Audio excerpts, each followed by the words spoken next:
নমস্কার বন্ধুরা, আজ আবার মাদা কিচেনের ব্লগ থেকে নিয়ে এসেছি। মাছগুলো করবো হলো পমপ্লেট মাছ করবো। মাছটাকে ভেজে রেখেছি। আর দেবো হলো রাঁধুনি ফোড়ন দিয়ে করবো। এই যে রাঁধুনি ফোড়ন আর তেজপাতা দেবো। আর দেবো একটু পেঁয়াজ দিয়ে করবো। দেখতে থাকেন কি কি দিচ্ছে। এই যে ফোড়নটা দিয়ে দিলাম।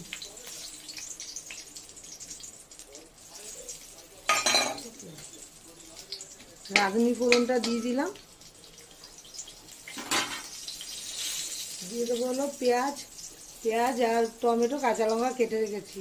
কোনো বাটা মশলা নেই, ঠিক আছে। চটজলদি রান্না, সকাল সকাল একদম 8টার আগে রান্না। এই যে করে